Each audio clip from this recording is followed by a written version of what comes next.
ஆடி கிருத்திகையில் அம்மனை வழிபடுவோம் கரெக்டு. ஆடி மாதம் முழுவதுமே வழிபடுவோம்.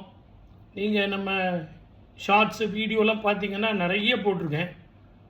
முருகனுக்கு என்ன விசேஷம்? ஆடி கிருத்திகைக்கும் முருகனுக்கும் என்ன சம்பந்தம்? இப்போ அம்மனை வழிபடும் போது அது அம்மனுடைய மாதம். மகனை எதுக்கு வழிபடணும்? அனலில் பிறந்தவன் முருகன், வெப்பத்தில் பிறந்தவன் முருகன். நான் இது ஏற்கனவே உங்களுக்கு சொல்லியிருக்கேன். கடகத்தில் சூரியன் பிரவேசிக்கும் காலம் ஆடி மாதம். அப்போது தட்சிணாயன புண்ணிய காலம் ஆரம்பம். அந்த தட்சிணாயன புண்ணிய காலத்தில் முதல் மாதம் இதுதான். இந்த முதல் மாதத்தில் தமிழ் கடவுள் முருகனை வழிபடுறது உத்தமம். ஆடி மாதம் வரக்கூடிய கிருத்திகையில் அனலில் பிறந்தவன் இவன் பிறக்கும் பொழுது காப்பாற்றியது யாருன்னா கார்த்திகை பெண்கள். எத்தனை பெண்கள்னு ஒரு கணக்கு இருக்குது. ஒரு 100 பேர் 150 பேர் இருக்குமா சார்? அதெல்லாம் இல்லை, 6 பேர் தான். 6 பெண்கள். அது எதற்காக 6 பெண்கள் இறைவன் படைச்சான்றதும் ஒரு ரகசியம். ஆனால் ஆடி கிருத்திகை உண்மையான அக்னி சாட்சி. இது ஒரு அக்னி பூஜை செய்யக்கூடிய காலம். இந்த ஆடி கிருத்திகை தயவுசெய்து என்னுடைய அன்பு நேயர்களே புரிந்து கொண்டு அதற்கு தகுந்த மாதிரி நீங்கள் செஞ்சீங்கன்னா ஜாதகத்தில் உள்ள செவ்வாய் தோஷம், நாகதோஷம், பித்ருதோஷம், குழந்தை பாக்கியம், திருமண தடை எல்லாம் போகும், நல்லாயிருக்கும். ஏன்னா செவ்வாய் அப்படின்னு சொன்னால் வைத்தீஸ்வரன் கோவில், செவ்வாயை வழிபடுறதுக்கு செவ்வாய் கிரகத்தை வழிபடுறோம். இதெல்லாம் உண்மைதான். செவ்வாய் திசை நடந்துகிட்டு இருந்தால் கூட சரி. ஆனால் இறைவனே இங்கே செவ்வாயாக, செவ்வாய்க்கு அதிபதியாக, அக்னி ஸ்வரூபமாக அனலில் பிறந்தவன் இல்லையா? நெற்றிக்கண் அனலில் இருந்து பிறந்தவன். அந்த அனலிலிருந்து பிறந்தவன் எப்படி இருப்பான்? கார்த்திகை பெண்களுக்கு தன்னுடைய வளர்ப்பு தாய் 6 பேர். இந்த 6 பேருக்கும் கடகன் சூரியத்தில் இருக்கும் பொழுது அவங்க 6 பேருக்கும் பூஜை செஞ்சால் உத்தம பலன் கிடைக்கும். பார்வதி தேவியை எப்படி பூஜை பண்ணால் பலன் கிடைக்குமோ அந்த மாதிரி கார்த்திகை பெண்களை பூஜை பண்ணால் பலன் கிடைக்கும். அதுலேயும் உங்களுக்கு இப்போ உங்கள் ஜாதகத்தில் செவ்வாய் திசை நடந்தாலும் சரி, செவ்வாய் புத்தி நடந்தாலும் சரி, செவ்வாய் நீச்சப்பட்டு போயிருந்தாலும், உச்சப்பட்டு போயிருந்தாலும், அதனால் திருமண வாழ்க்கை பாதிக்கப்பட்டாலும், சில பேருக்கு செவ்வாய் நீச்சப்பட்டு உடல் ஆரோக்கியம் பாதிக்கப்பட்டு சர்ஜரியில் போய் நின்றுட்டுருக்கோம். அவங்களுக்கெல்லாம் கூட இந்த காலம் புண்ணிய காலம், இந்த ஆடி மாதத்தில் வரக்கூடிய ஆடி கிருத்திகை நீங்கள் பயன்படுத்திக்கிட்டோம்.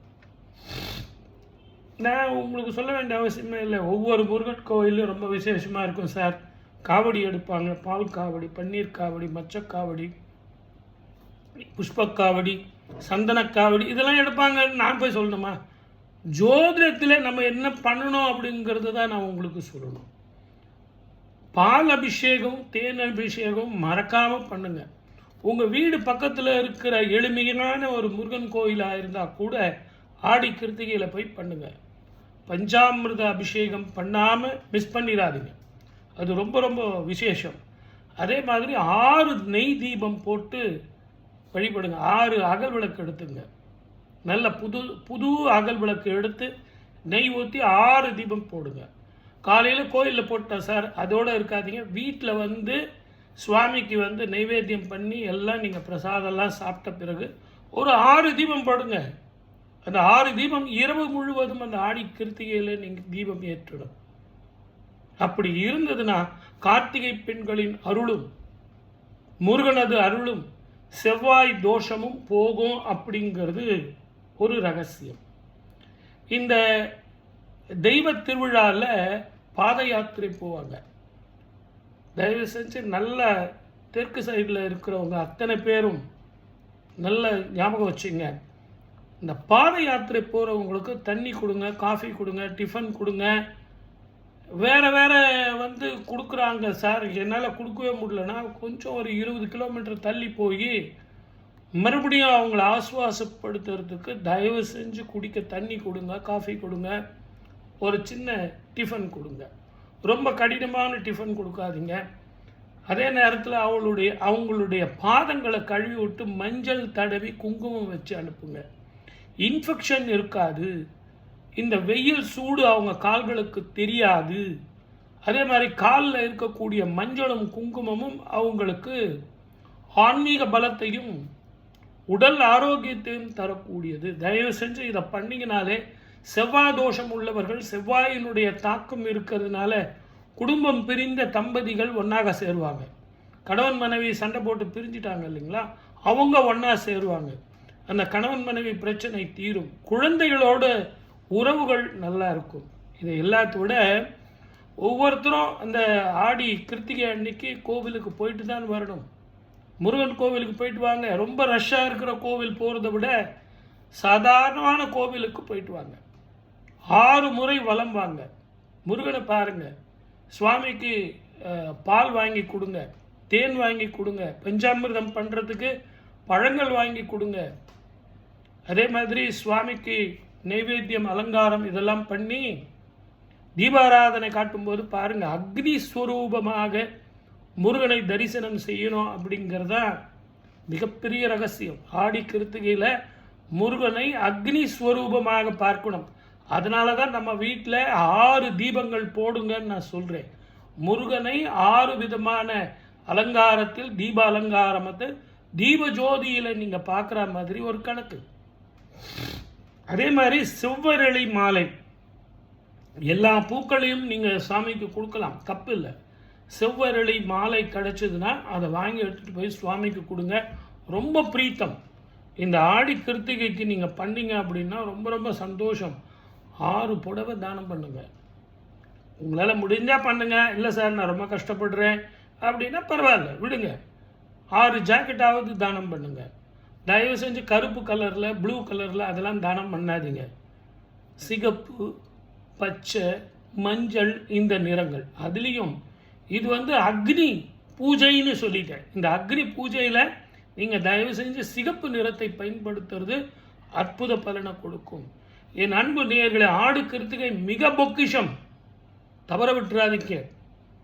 அந்த பொக்கிஷத்தை நீங்கள் தவற விட்டுட்டீங்கன்னா அவங்க ஜாதகத்தில் இருக்கக்கூடிய ராகு கேது தோஷங்கள், நாக தோஷங்கள், பித்ரு தோஷங்களுக்கு மீண்டும் அடுத்த வருஷம் வரைக்கும் காத்துக்கிட்டு இருக்கணும். என்னதான் நீங்கள் வைத்தீஸ்வரன் கோவிலில் போய் வழிபட்டாலும் ஆடி கிருத்திகையில் மிக அற்புத பலன் கிடைக்கும். திருத்தணியில் போய் 365 படி, 365 நாள் ஒரு வருஷத்துக்கு இல்லைங்களா, ஒவ்வொரு நாளுக்கும் ஒவ்வொரு படி கொடுத்துருக்காங்க. பெரியவங்க எப்படி பார்த்து கொடுத்துட்டு போயிருக்காங்க பாருங்க. அந்த 365 படியிலையும் உங்களால் முடிஞ்ச வரைக்கும் நின்று தானம் பண்ணிட்டு போங்க. அதை பண்ணிட்டு போனீங்கன்னா உங்களுக்கு முதல்ல மன சந்தோஷமும் நிம்மதியும் ஆரோக்கியமும் திருமண தடையும் வீட்டில் பிரச்சனைகளும் தீரும். இதுக்காகத்தான் 365 படி 365 நாளில் இருக்கக்கூடிய கர்மங்கள் போகணுங்கிறதுக்காக அங்கே அமைச்சு வச்சுருக்காங்க. திருத்தணியில் கோபம் தணிந்த தலம்.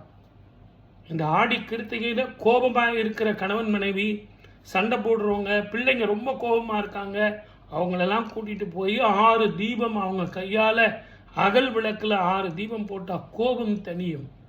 முருகனுக்கே கோபம் தணிந்த திருத்தலம் திருத்தணி முருகன். அதனால தான் ஆடி கிருத்திகைக்கு திருத்தணியில் ரொம்ப ரொம்ப விசேஷம். ஜனங்க நிறைய பேர் கூடுவாங்க.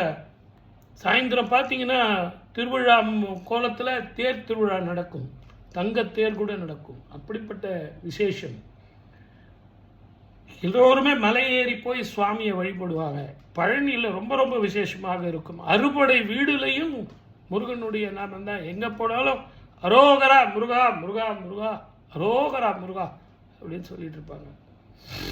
ஆடி கிருத்திகை எந்த அளவுக்கு நீங்கள் கொண்டாடுறீங்களோ அந்த அளவுக்கு உங்கள் வீட்டில் தாம்பத்தியம், குழந்தை பாக்கியம், சத்சந்தானம், பெண்களுக்கு அடிவயிறு சம்பந்தமான, கர்ப்பப்பை சம்பந்தமான பிரச்சனைகள் தீரும். செவ்வாய் அப்படிங்கிறதுனால இரத்தத்தினுடைய அதிபதியும்.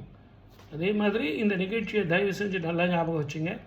சட்டத்தினுடைய அதிகாரிகளாக இருப்பவர்கள், காவல்துறை அதிகாரிகள், பெரிய பதவியில் சின்ன பதவியில் எந்த பதவியில் இருந்தாலும் சரி, அவர்கள் நீதித்துறையில் இருக்கக்கூடிய நீதிபதிகள், அட்வொகேட்ஸ், மிகப்பெரிய வக்கீல்கள், கிரிமினல் லாயர்ஸ், சிவில் லாயர்ஸ், எல்லா சட்டம் கையாளக்கூடிய வக்கீல்கள் இவங்க அத்தனை பேரும் இந்த ஆடி கிருத்திகையை பயன்படுத்திக்கணும். ஏன்னா முருகன் அப்படின்னாலே நேர்மையானவன், பங்க்சுவாலிட்டி, ஸ்ட்ரைட் ஃபார்வர்ட். முருகன் யாருக்கு அதிபதினு சொன்னால் நீங்கள் ரொம்ப சிரிப்பீங்க. காவல்துறைக்கும் இராணுவத்துக்கும் தான். ஒரு இம்மி கூட பெறலக்கூடாது. அதனால தான் அக்னி பூஜை செய்யக்கூடிய காலம் இந்த காலம். ஆடி கிருத்திகையில் அக்னி பூஜை செய்யணும். அக்னி பூஜைனா ஹோமம் செய்யறது நீங்கள் நினச்சிட்டு இருக்கீங்க, இல்லை. விளக்கு போடுறது அற்புதமான பலனை கொடுக்கும். இந்த விளக்கு போடுறது 6 தீபம் போடணும். இல்லை சார் வயசாகிடுச்சு என்னால் அவ்வளோ தூரம் போக முடியல சார் அப்படின்னா உங்கள் வீட்லேயே தீபம் போடுங்க. இந்த வீட்டில் தீபம் போட்டிங்கன்னா 6 தீபம் இந்த வருடம் செவ்வாயின் தாக்கம் போகும். தாயினுடைய பலம் வேண்டும் அப்படின்னா ஆடி மாதம் செவ்வாய்க்கிழமையும் வெள்ளிக்கிழமையும் தீபம் போடுங்க. ஆடி மாதம் வழிபடுங்க. ஆடி மாதம் என்பது 12 மாதங்களில் முத்தான மாதம். சொல்லிட்டேன். இப்போ நீங்கள் செய்ய வேண்டியது சப்ஸ்கிரைப் பண்ணுங்கள், ஷேர் பண்ணுங்கள், கமெண்ட் பண்ணுங்கள். இன்னும் பேசுவோம்.